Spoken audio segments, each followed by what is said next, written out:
विद्यार्थी भाइ बहिनीहरू नमस्कार। सन्चै हुनुहुन्छ? सन्चै हुनुहुन्छ है। आज पनि हामी कक्षा 9 को पहिलो पाठ छलफलका लागि उपस्थित भएका छौँ। तपाईहरू सबैजनालाई आजको कक्षामा हार्दिक स्वागत छ। आज हामी कक्षा 9 को पहिलो पाठ, यहाँ हेर्नुस् त, मेघ बिजुली विवाह, मेघ बिजुली विवाह छलफल गर्दैछौँ। हामीले अघिल्लो कक्षामा कविता अनि कवितालाई सस्वर पठन गर्ने अथवा लयबद्ध वाचन गर्ने गरिसकेका छौँ। त्यसपछि शब्दोच्चारण, शब्दार्थ, वाक्य रचना हामीले छलफल गरिसकेका छौँ। आजको कक्षामा भाइ बहिनीहरू हामी कवितालाई लयबद्ध वाचन गर्नेछौँ। त्यसपछि पृष्ठ 2 भित्र भएका शब्द र अर्थ, तिनका प्रयोगका बारेमा पनि हामी छलफल गर्नेछौँ। तपाईहरू सबैजनाले आफ्नो पाठ्यपुस्तक पल्टाउनुहोस्। त्यसपछि हामी अर्थबोध पनि गर्नेछौँ। कविता भित्र भएका विषयवस्तुको बोध गर्नेछौँ। हरेक श्लोकका अर्थ हामी छलफल गर्नेछौँ। तपाईहरू तयार हुनुहुन्छ? हुनुहुन्छ है। हामीले छलफल गर्ने पाठ शीर्षक मेघ बिजुली विवाह अन्तर्गतको सबभन्दा पहिला हामीले मेघ अनि बिजुलीका बारेमा थाहा पाउनुपर्छ। तपाईँहरूलाई थाहा छ पानी पर्ने बेलामा मेघ कसरी गर्जिन्छ अनि बिजुली कसरी चम्किन्छ, तपाईँहरूलाई थाहा छ। एकपटक हेरौँ है त। ल, गर्दै हेर्नुहोस् त, मेघ पनि गर्जियो, बिजुली पनि चम्किएको छ। आज मेघ बिजुली हेर्नुहोस् त। कविताभित्र रहेका 6वटा श्लोकको हामी लयबद्ध वाचन गर्नेछौँ। म भाइ बहिनीहरूलाई कविता वाचन गरेर सुनाउँछु। तपाईहरूले पनि म सँगसँगै कविता वाचन गर्नुहोस् है त। तयार हुनुहुन्छ? ल, सुरु गरौँ है भाइ बहिनीहरू। बिहा हो यो पक्का जलद बिजुलीको गगनमा, जुरेको यो राम्रो ग्रह गति असारे लगनमा, बजेका हुन् झ्याली झिम झिम गरी बाँसहरूमा, हरियो दोसल्ला भिरी नगपुरेतै छ विधिमा। भाइ बहिनीहरूले कविता वाचन गर्दाखेरि 6औं अक्षरमा विश्राम गर्नुपर्छ। अहिले तपाईँहरूले सुनिसक्नुभयो, मैले विश्राम गरेको पनि थाहा पाइसक्नुभयो है। ल, अब हामी दोस्रो श्लोक। मयूरीको बोली श्रुतिपथ हुँदा पद्धति भयो, हावाले हल्लेको वन जति सबै मण्डप भयो, थिए शैल श्रेणी उपर कदलीका दल पनि, भए शोभादायी रुचि र चदुवा नै सरी बनी,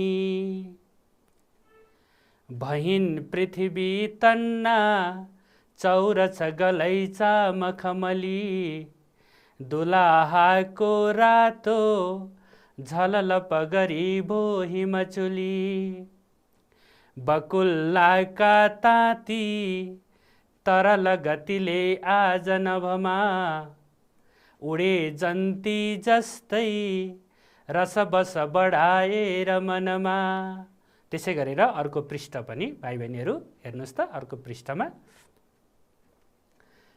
सितारे घुम्टी हुन् चमचम निसाएका जुनकिरी, भए ती इन्द्रेणी बसन बहुरङ्गी फिरी फिरी, भयो रातो खास्टो रवि किरणले पश्चिम गिरी, निसाको त्यो कालो तमपटल भो नील कबरी, बजो छङ छङ गर्दै सकल रुखमा त्यो समयमा, भयो बज्ने कल्ली गजब दुलहीको पहिरमा, अहो झल्की झल्की कन नववधू आज बिजुली, लुकेकी पर्दामा पलक भरमा कै शरमली, सबै प्राणीलाई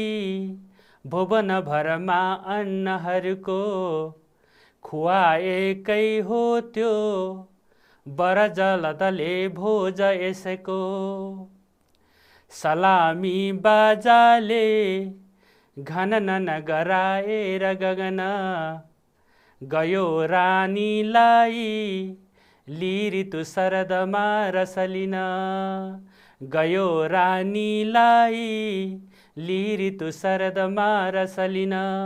यसरी हामीले भाइ बहिनीहरू कवितालाई वाचन गर्नुपर्छ।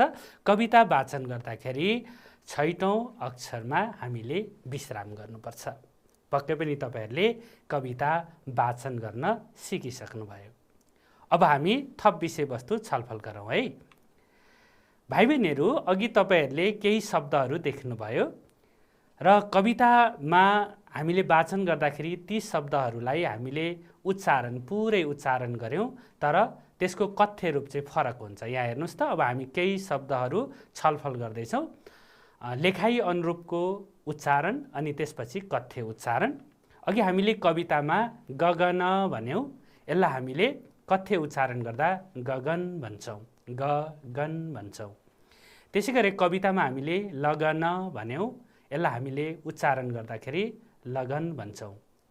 त्यसै गरेर झिम झिम भन्यौँ हामीले अघि कवितामा, हामीले यसलाई उच्चारण गर्दाखेरि झिम झिम भनेर पनि उच्चारण गर्छौँ। बोलीचाली गर्दाखेरि हामीले कथ्य उच्चारण गर्दाखेरि यसरी उच्चारण गर्छौँ। त्यसै गरेर अघि हामीले दल भनेर उच्चारण गऱ्यौँ, यसको कथ्य उच्चारण हुन्छ दल। त्यसै गरेर भाइ बहिनीहरू अर्को छ उपर भन्यौँ हामीले अघि, यसको पनि कथ्य उच्चारण हुन्छ उपर। त्यसै गरेर भाइ बहिनीहरू अर्को छ गजब भन्यौँ हामीले, अब यसको कथ्य उच्चारण चाहिँ गजब, गजब यस्तो उच्चारण हुन्छ। त्यसै गरेर मेघ, अघि हामीले कवितामा मेघ भन्यौँ, अब त्यसलाई हामी के भन्छौँ, मेघ भन्छौँ भाइ बहिनीहरू। त्यसै गरेर अर्को चतुर भन्यौँ हामीले कवितामा, त्यसपछि यसलाई हामीले उच्चारण चाहिँ चतुर भन्छौँ। लेखाइ अनुरूपको उच्चारण हो यो, र यता चाहिँ कथ्य उच्चारण, बोलाइको उच्चारण। कथ्य भनेको बोलाइ। भाइ बहिनीहरू, अब हामी श्रुति लेखनतर्फ लागौँ। भाइ बहिनीहरू, तपाईँहरू सबैजनाले म जुन शब्द भन्छु त्यो शब्द सुनेर लेख्नुहोस् है त। ल, तयार हुनुभयो? ल, लेख्दै जानुहोस् है भाइ बहिनीहरू। ल, पहिलो शब्द लेख्नुहोस् श्रुतिपथ, श्रुतिपथ। दोस्रो शब्द लेख्नुहोस् गलैँचा, गलैँचा। लेख्नुभयो? त्यसै गरेर अर्को शब्द लेख्नुहोस् शैलश्रेणी, शैलश्रेणी। लेख्नुभयो? ल, ठिक छ। अर्को शब्द लेख्नुहोस् ग्रहगति, ग्रहगति। ल, त्यसै गरेर अर्को शब्द लेख्नुहोस् पद्धति, पद्धति। लेखिसक्नुभयो? हो। ल, त्यसै गरेर अर्को शब्द लेख्नुहोस् त इन्द्रेणी, इन्द्रेणी। ल, त्यसै गरेर अर्को शब्द चँदुवा, चँदुवा। लेख्नुभयो? ल, अर्को शब्द लेख्नुहोस् मण्डप, मण्डप। ल, अब तपाईँहरूले लेखेका शब्दहरू मिलेका छन् कि छैनन्? पाठ्यपुस्तक हेरेर पनि तपाईँहरूले मिलाउन सक्नुहुन्छ है। तपाईँहरूको पाठ्यपुस्तकभित्रै, कविताभित्रै भएका शब्दहरू मैले श्रुति लेखन गराएँ। तपाईँहरूले पाठ्यपुस्तक हेरेर, पाठ हेरेर, कविता हेरेर तपाईँहरूले शुद्धिकरण गर्न सक्नुहुनेछ। ल, म भाइ बहिनीहरूलाई यी शब्दहरू यहाँ देखाउँछु, तपाईँहरू शुद्ध गर्दै जानुहोस् है। मिलेको नमिलेको छुट्याउँदै जानुहोस्, अनि मिलेको छ भने ठिक चिन्ह लगाउनुहोस्, अनि मिलेको छैन भने 5-5 पटक शुद्धिकरण गर्नुपर्छ है। गर्नुहुन्छ नि? ल, ठिक छ। ल, हेर्नुहोस् त, तपाईँहरूले लेखेको म चाहिँ शब्द अगाडि पछाडि पारेर देखाउँछु है, तपाईँ आफैले खोज्नुपर्छ त्यहाँ। ल हेर्नुहोस् त पहिलो शब्द के छ? ल मिलेको छ कि छैन हेर्नुहोस् त, ग्रह गति। हेर्नुभयो? ल मिलाउनुहोस् है, मिलेको छ भने चिन्ह दिनुहोस्, ठिक चिन्ह, अनि मिलेको छैन भने शुद्धिकरण गर्नुपर्छ। मिलाउनु भयो? हो। ल त्यसै गरेर भाइ बहिनीहरू अर्को शब्द है, अर्को शब्द ल हेर्नुहोस् त, ल मिलाउनुहोस् है, गलैँचा, गलैँचा। मिलाउनु भयो? ल ठिक छ, त्यो पनि ठिक छ है। त्यसै गरेर भाइ बहिनीहरू अब हामी अर्को शब्दतिर जाउँ है त। यहाँ हेर्नुहोस् त अर्को शब्द, ल मिलाउनुहोस् है त, इन्द्रेणी। मिलाउनु भयो? ठिक छ। ल त्यसै गरेर भाइ बहिनीहरू अर्को शब्द पनि हेरौँ है त, अर्को शब्द पनि। ल यहाँ हेर्नुहोस् त, मण्डप है, मण्डप। मिलाउनु भयो? ल मिलेको छ है, कस्तो राम्रो। ल कस्तो राम्रो। त्यसै गरेर भाइ बहिनीहरू अर्को शब्द पनि हेरौँ है त, अर्को शब्द पनि यहाँ हेर्नुहोस् त। ल मिलेको छ कि छैन हेर्नुहोस् त, शैल श्रेणी, शैल श्रेणी। ल धेरै राम्रो। ल कस्तो राम्रो। ल त्यसै गरेर अर्को शब्द पनि है, अर्को शब्द पनि मिलाउनुपर्छ। ल मैले भाइ बहिनीहरूलाई अर्को शब्द पनि देखाएँ, हेर्नुहोस् त, पद्धति। मिलेको छ कि छैन? राम्रोसँग हेर्नुहोस् है। हो। ल यसलाई पनि सच्याउनुपर्छ, मिलेको छैन भने सच्याउनुपर्छ है।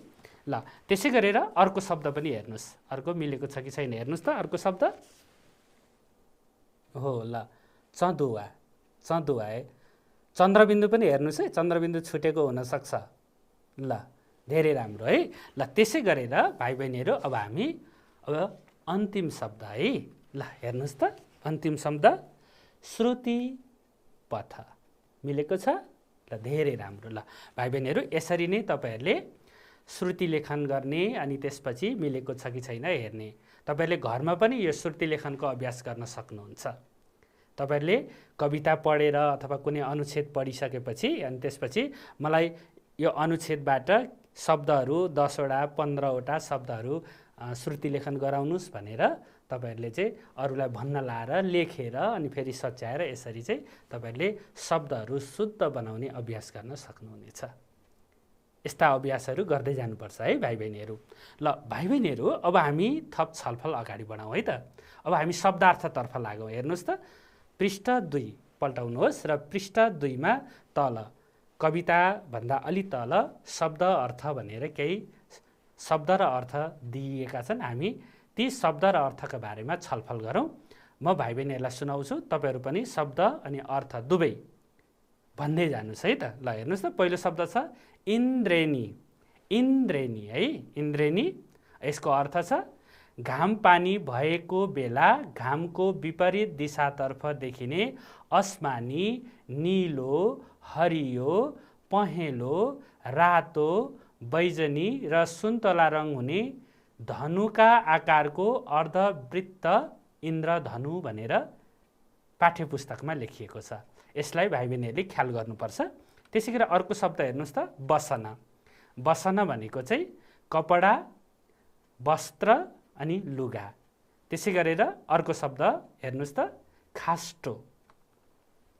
ल खास्टो बाक्लो ओढ्ने पछ्यौरा। तपाईँहरू पनि भन्दै जानुहोस् है, पाठ्यपुस्तकमा छ त्यो शब्दार्थ खण्डमा हेर्नुहोस् त। हो। अब अर्को शब्द छ निशा। निशा पनि हेर्नुहोस् त, रात रजनी, रात रजनी। त्यसै गरेर अर्को शब्द छ तम। तमको पनि अर्थ हेर्नुहोस् त, अन्धकार, अँध्यारो, अज्ञान। त्यसै गरी अर्को छ पटल। पटल है, कुनै वस्तुलाई ढाक्ने साधन, आवरण। भाइ बहिनीहरूले कतिपय शब्दहरू हेर्नुहोस् त, नयाँ नयाँ शब्दहरू यहाँ देख्नु भएको छ, पटल, तम, बसन। हेर्नुहोस् त। हो। त्यसै गरेर अर्को शब्द छ कबरी। कबरी है, केशपाश, कपालको चुल्ठो। अर्को शब्द छ कल्ली। हेर्नुहोस् त, गोडामा लगाउने सुन वा चाँदीको एक प्रकारको गोलाकार गहना। त्यसै गरी अर्को शब्द छ पयर। पयर है, पाउ, गोडा, खुट्टा।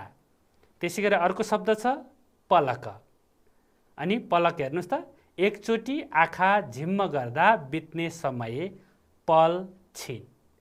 है त्यसै गरेर अर्को छ भुवन। हेर्नुहोस् त भुवनको संसार, जगत, प्रकृतिको सिर्जना यसरी दिएको छ। त्यसै गरेर अर्को छ सलामी। सलामीको पनि अर्थ हेर्नुहोस् त बाजा बजाई विशेष किसिमले अभिवादन गर्ने प्रक्रिया। यसरी नै भाइ बहिनीहरूले शब्द अर्थ छलफल गर्दै जानुपर्छ है। अब हामी भाइ बहिनीहरू दिएका शब्द र अर्थबीच जोडा मिलाउने अभ्यास गर्छौँ। यहाँ शब्द दिएका छन्, हेर्नुहोस् त शरम अनि झल्ली, नग अनि पद्धति। अब त्यसै गरेर यता हेर्नुहोस् त अर्थखण्डमा लगन, लाज, कार्यविधि, अग्लो, डाँडो अनि झ्याली बाजा। तपाईहरूले यताका शब्द हेर्नुहोस् है त, यहाँ शब्द यता अर्थ, शब्द अनुसार अर्थ चाहिँ तपाईहरूले मिलाउनुपर्छ है त। ल भन्नुहोस् त शरमको के हुन्छ? हो तपाईँले ठिक भन्नुभयो, शरमको लाज। झल्लीको हो झ्याली बाजा। अनि नग भन्नुहोस् त, हो अनुमान गर्नुभयो है, अग्लो डाँडो। अनि पद्धतिको ठिक भन्नुभयो तपाईँले, कार्यविधि है। यसरी तपाईँहरूले शब्दार्थ पनि अभ्यास गर्नुपर्छ।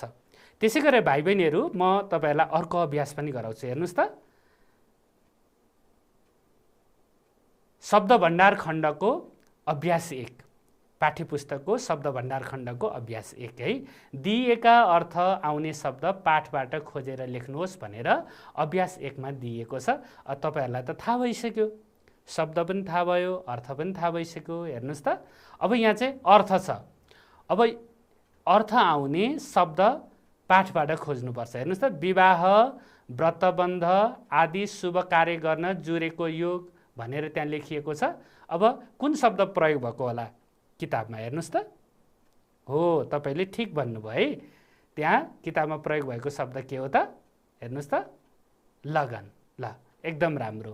त्यसरी अर्को छ दुलही। दुलही, अब दुलही अर्थ आउने शब्द पाठमा कुन शब्द प्रयोग भएको छ? हेर्नुहोस् त, हो तपाईँले ठिक भन्नुभयो, यो पनि वधु। त्यसै गरेर अर्को शब्द हेर्नुहोस् त नओइलाउने एक प्रकारको फूल भनिएको छ। अब फूल, कुन फूलको नाम त्यहाँ कवितामा छ? हेर्नुहोस् त, हो तपाईँले चिनिसक्नुभयो है। त्यहाँ कवितामा चाहिँ मखमली फूलको चर्चा गरिएको छ। त्यसै गरेर अर्को शब्द छ असोज र कार्तिक महिनामा पर्ने ऋतु भनेर भनिएको छ। तपाईँहरूलाई यो त थाहा नै छ है। असोज र कार्तिक महिनामा पर्ने ऋतु चाहिँ शरद ऋतु। ल धेरै राम्रो। भाइ बहिनीहरू अहिले हामीले कविता लयबद्ध वाचन गर्ने, त्यसपछि लेखाइको रूप र उच्चारणको रूप चाहिँ शब्दहरूको फरक फरक हुन्छ भन्ने कुरा पनि हामीले छलफल गऱ्यौँ। त्यसपछि हामीले शब्दार्थ छलफल गऱ्यौँ। शब्दार्थ पछाडि शब्दार्थको केही अभ्यासहरू, जोडा मिलाउने अभ्यास अनि अर्थ आउने शब्द पाठबाट खोजेर लेख्ने पनि हामीले छलफल गऱ्यौँ। अब हामी थप छलफल प्रयोगतर्फ गर्दैछौँ अथवा वाक्य रचनातर्फ गर्दैछौँ। हेर्नुहोस् त पहिलो शब्द, शब्दार्थ खण्डमा तपाईँहरूले देख्नुहुन्छ इन्द्रेणी भन्ने शब्द छ। शब्दार्थ खण्डभित्र भएका त्यहाँ दिइएका शब्दहरूलाई तपाईँहरूले मौलिक वाक्य बनाउन सक्नुपर्छ। म भाइ बहिनीलाई केही नमुना वाक्यहरू यहाँ सुनाउँछु, तपाईँहरू सुन्नुहोस् र यसरी नै तपाईँहरूले पनि अभ्यास गर्दै जानुपर्छ। पहिलो शब्द छ इन्द्रेणी।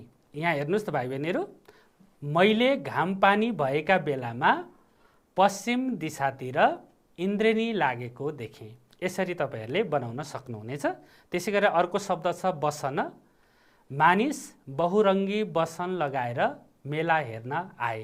अब यहाँ वस्त्र, यसको अर्थ हेर्नुहोस् त, वस्त्र भनेको कपडा। यसरी हामीले मौलिक वाक्य बनाउनुपर्छ। त्यसै गरेर अर्को शब्द खास्टो। खास्टो पनि भाइ बहिनीलाई थाहा छ। हजुरआमा पुष माघ महिनामा खास्टो ओढ्नुहुन्छ।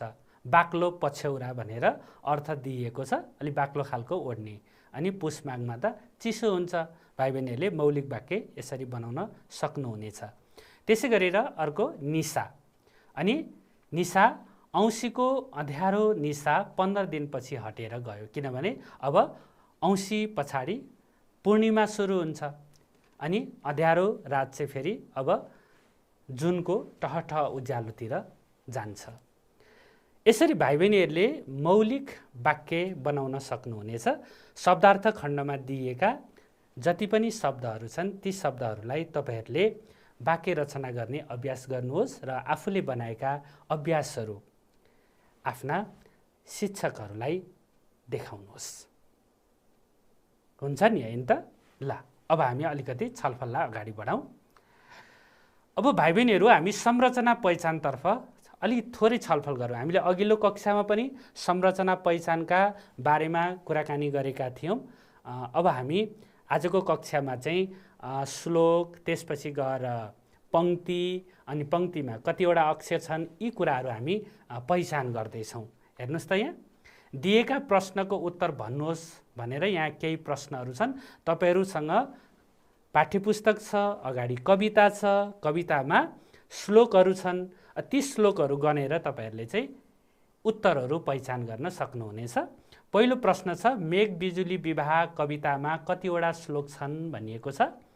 तपाईहरू गन्दै जानुहोस् है त। त्यसपछि कविताका हरेक श्लोकमा कतिवटा पंक्ति छन् भनिएको छ। दोस्रो प्रश्न पंक्ति भनेको बुझिहाल्नुहुन्छ, एउटा श्लोकमा कतिवटा पंक्ति छन्। त्यसै गरेर कविताका हरेक पंक्तिमा कतिवटा अक्षर छन्।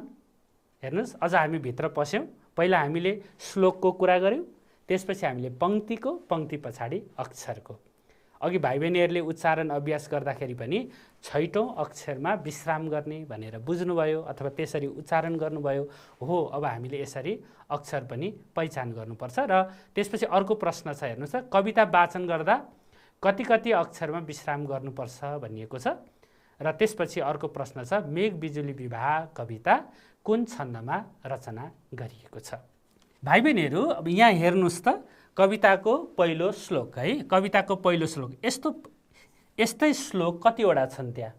हो तपाईँले गनिसक्नुभयो 6 वटा। भनेपछि मेघ बिजुली विवाह कवितामा 6 वटा श्लोक छन् भनेर तपाईहरूले लेख्नुपर्छ, भन्नुपर्छ है।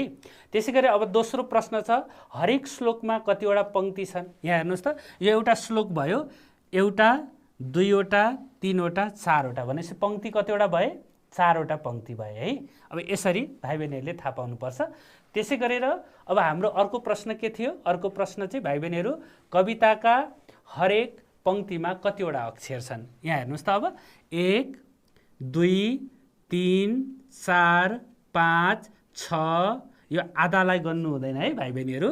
7, 8, 9, 10, 11, 12, 13, 14, 15, 16, 17 हो। अब पंक्तिमा 17 वटा अक्षर छन्। अब अर्को प्रश्न छ भाइ बहिनीहरू, हेर्नुहोस् त अर्को प्रश्न कविता वाचन गर्दा कति कति अक्षरमा विश्राम गर्नुपर्छ?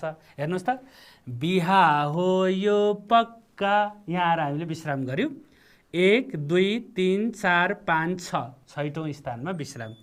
जलद बिजु है 11औँमा पनि जलद बिजुलीको गगनमा यसरी हामीले गर्छौँ। भनेपछि अब विश्राम गर्दाखेरि हामीले छैटौँ र 11औँ स्थानमा र मुख्यतः छैटौँ स्थानमा विश्राम गर्नुपर्छ त्यो अक्षरमा, छैटौँ अक्षरमा। त्यसै गरी अर्को प्रश्न यहाँ मेघ बिजुली विवाह कविता कुन छन्दमा रचना गरिएको छ? शिखरिणी छन्दमा। 17 अक्षरको छैटौँमा विश्राम हुने शिखरिणी छन्द। यसरी हामीले संरचना पहिचान गर्नुपर्छ भाइ बहिनीहरू। ल भाइ बहिनीहरू अब हामी कविताको अर्थबोधतर्फ अगाडि बढौँ है त। पहिलो श्लोकतर्फ अगाडि बढौँ। अब हामी कविताको अर्थबोधतर्फ लाग्नेछौँ। पहिलो कविता यहाँ हेर्नुहोस् त। पहिलो कविता छ बिहा हो यो पक्का जलद बिजुलीको गगनमा, जुरेको यो राम्रो ग्रह गति असारे लगनमा, बजेका हुन् झ्याली झिम झिम गरी बाँसहरूमा, हरियो दोसल्ला भिरी नगपुरेतै छ विधिमा। अब तपाईँहरूले यहाँ हेर्नुहोस् त जलद भन्ने शब्द छ, दोसल्ला भन्ने शब्द छ, नग भन्ने शब्द छ। यी शब्दहरूको अर्थ पनि हेरौँ है। यहाँ हेर्नुहोस् त जलद, त्यसपछि अर्को शब्द दोसल्ला, त्यसपछि अर्को शब्द छ नग। तपाईँहरूले अर्थबोध गर्न अझ सजिलो हुन्छ। हेर्नुहोस् त यहाँ तल शब्द अनि अर्थ, यहाँ चाहिँ माथि कविताको श्लोक छ। ल कविताको श्लोक छ। यहाँ जलद भनेपछि पानी वर्षाउने तत्त्व बादल भनेको छ। अब बादल, बिजुलीको, गगन भनेको आकाश भइहाल्यो होइन, बिहा भनेको विवाह भइहाल्यो। अब जुरेको यो राम्रो ग्रह गति होइन, असारे लगनमा ग्रह गति, अघि हामीले चाहिँ विधिको कुरा गऱ्यौँ है। त्यसै गरी असारे लगनको कुरा, त्यसै गरी यहाँ हेर्नुहोस् बजेका हुन् झ्याली, झ्याली बज्ने कुरा भइहाल्यो। झिम झिम गरी बाँसहरूमा हरियो दोसल्ला, दोसल्लाको पनि यहाँ अर्थ छ। हेर्नुहोस् त भिरी नग पुरेतै छ विधिमा। तपाईँहरूले यसरी यसको चाहिँ शाब्दिक अर्थ पहिचान गर्न सक्नुहुनेछ। अब यहाँ हेर्नुहोस् त अर्को मैले तपाईँहरूलाई यहाँ हामीले यसरी पनि अर्थबोध गर्न सक्छौँ। मेघलाई बर र बिजुली, मेघलाई बर र बिजुलीलाई वधुका रूपमा चित्रण गरिएको। त्यसै गरेर दोस्रो, हिन्दू संस्कार र संस्कृति अनुसार विवाह सम्पन्न भएको सुन्दर परिकल्पना गरिएको। त्यसै गरेर अर्को चाहिँ मानिस जस्तै प्रकृति असारे दिनमा विवाहको लगनमा जुटेको प्रसङ्ग उल्लेख गरिएको। त्यसै गरेर असार महिनामा हुन लागेको विवाहमा प्रकृति जगत नै एकजुट भएको परिकल्पना गरिएको। त्यसै गरेर अर्को हेर्नुहोस् त विवाह उत्सवमा बाँसका झ्याङले झ्याली बजाएका। त्यसै गरी अर्को हरियो दोसल्ला भिरेर पहाडले पुरेतको काम गरेको। अब तपाईँहरूले पहिलो श्लोक पढिसकेपछि त्यहाँ दिइएका शब्द र तिनका अर्थ पनि भाइ बहिनीहरूले बुझिसकेपछि अब यसलाई अर्थबोध गर्न धेरै सजिलो भयो। भनेपछि पहिलो श्लोकले के भन्न खोजेको छ त भन्दाखेरि मेघलाई वर अनि बिजुलीलाई वधु, त्यसै गरेर हिन्दू संस्कार अनुसार विवाहको प्रसङ्ग, अनि त्यसै गरेर असारे दिनमा विवाहको लगनको सन्दर्भ, अनि त्यसै गरेर चाहिँ बाँसका झ्याङले झ्याली बजाएको कुरा होइन, प्रकृतिलाई मानवीकरण गरेको कुरा, प्रकृतिलाई त मानव बनाएको छ, मान्छे बनाएको छ होइन, अनि त्यसै गरेर हरियो दोसल्ला भिरेर पहाडले पुरेतको काम गरेको। हेर्नुहोस् त यहाँ पनि मानवीकरण गरेको छ। यसरी कविताको पहिलो श्लोकले यी भावहरू व्यक्त गर्छन्। तपाईँहरूले कविताले भन्न खोजेको भावलाई व्याख्या गर्न सक्नुपर्छ, विस्तार गर्न सक्नुपर्छ। पक्कै पनि यी विषयवस्तु हामीले छलफल गरिसकेपछि तपाईँहरू विस्तार गर्न सक्ने हुनुभयो भन्ने लाग्छ। गर्न सक्नुहुन्छ नि होइन त? हो। ल अब हामी दोस्रो श्लोकतर्फ लागौँ है त। कविताको अर्थबोध दोस्रो श्लोक हेर्नुहोस् त। मयूरीको बोली श्रुतिपथ हुँदा पद्धति भयो, हवाले हल्लेको वन जति सबै मण्डप भयो।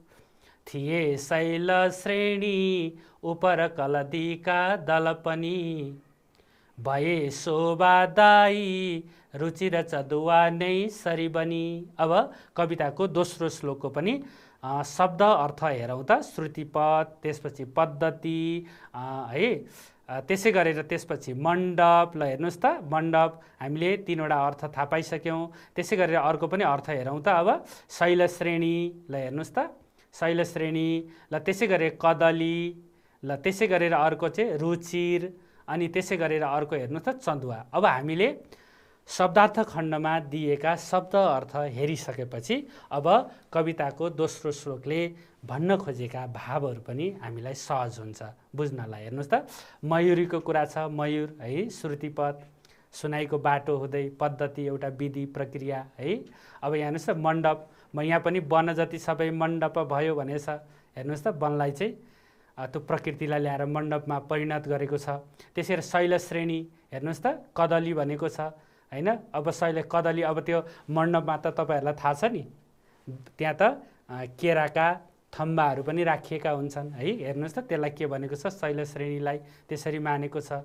भए शोभादायी रुचि र चदुवा चाहिँ सरी भने। हेर्नुहोस् त अब चदुवा तपाईँहरूलाई थाहा छ, चदुवा त्यो मण्डपमा हुन्छ नि माथि, त्यो चदुवा चाहिँ राखिएको हुन्छ। त्यो केराका थम्बाहरू पनि राखिएको हुन्छ। त्यसपछि अब सिमली कतै कतै कतै कतै बाँस राख्ने चलन पनि छ है, सानो सानो बाँस। अनि त्यसपछि माथि चाहिँ चदुवा राख्ने चलन छ। अब यी शब्दार्थ हेरिसकेपछि बुझिसकेपछि भाइ बहिनीहरू अब कविताको अर्थबोध गर्न हामीलाई सजिलो भयो, श्लोकको अर्थबोध गर्न पनि हामीलाई सजिलो भयो। हेरौँ है त भाइ बहिनीहरू, मैले तपाईँहरूलाई अझै सजिलो बनाइदिँदैछु। हेर्नुहोस् त भाइ बहिनीहरू, पहिलो मयूरको श्रुति मधुरतामा वेद ध्वनिको कल्पना गरिएको छ यस श्लोकमा। त्यसै गरेर हावासँगै नाचिरहेका वन जङ्गललाई पूजाघर मानिएको छ। त्यसै गरेर पर्वतमालालाई केराका थामसँग तुलना गरिएको छ। अनि केराका थाम नै मण्डपलाई शोभायमान र मनोहर बनाउने चदुवा भएको प्रसङ्गको उल्लेख पनि गरिएको छ। भनेपछि चदुवाको काम चाहिँ केराका थाम है, अनि त्यसपछि तिनले गरेका, अनि मण्डप पनि अब केराका थामबाटै बनेको सन्दर्भ पनि त्यहाँ जोडेर ल्याएको छ। अब यी विषयवस्तु भाइ बहिनीहरूले बुझिसकेपछि तपाईँहरूले भाव विस्तार गर्न, व्याख्या गर्न पक्कै पनि सक्नुहुनेछ। अब हामी कविताको तेस्रो श्लोक छलफल गरौँ। हेर्नुहोस् त तेस्रो श्लोक। भैन पृथ्वी तन्ना चौरछ गलैचा मखमली दुलाहाको रातो झलल पगरी भो हिमचुली बकुल्लाका ताती तरल गतिले आज नभमा उडे जन्ती जस्तै रसबस बढाएर मनमा। अब हेर्नुहोस् त यसमा पनि पगरी भन्ने शब्द छ, नभ भन्ने शब्द छ शब्दार्थ खण्डमा। पगरीको अर्थ अनि त्यसै गरेर नभको अर्थ तपाईँहरूले हेरिसक्नु भएको छ। अब तपाईँहरूले यसलाई पनि अर्थबोध गर्न सक्नुहुनेछ। हेर्नुहोस् त अब तन्ना के भयो होइन, चौरलाई के मानिएको छ, हेर्नु त गलैँचा मानिएको छ। दुलाको रातो झल्ल पगरी होइन हिमचुलीलाई मानिएको छ। बकुलाका तातीलाई हेर्नुहोस् त जन्ती मानिएको छ। भनेपछि यसरी तपाईँहरूले अर्थबोध गर्न सक्नुहुनेछ। म तपाईँहरूलाई अझ सजिलो बनाउँछु। हेर्नुहोस् त धरतीलाई तन्ना र चौरलाई मखमली गलैँचासँग तुलना गरिएको छ यस श्लोकमा। त्यसै गरेर हिमालय श्रृङ्खलालाई दुलहाले लगाउने पगरी मानिएको छ। त्यसै गरेर आकाशमा स्वतन्त्र रूपले विचरण गरिरहेका बकुल्लाका तातीलाई जन्ती भनिएको छ। अनि त्यसै गरेर हर्ष र उल्लासमय वातावरणमा जन्ती प्रस्थान भएको प्रसङ्ग उल्लेख गरिएको छ। यी विषयवस्तुहरू तपाईँहरूले समेटेर कविताको तेस्रो श्लोकको पनि भाव विस्तार गर्न सक्नुहुनेछ, व्याख्या गर्न सक्नुहुनेछ। सकिन्छ नि होइन त भाइ बहिनीहरू? सकिन्छ है। त्यसै गरेर अब भाइ बहिनीहरू हामी अर्को अनुच्छेदतर्फ लागौँ, कविताको चौथो श्लोक है, चौथो श्लोकतर्फ लागौँ।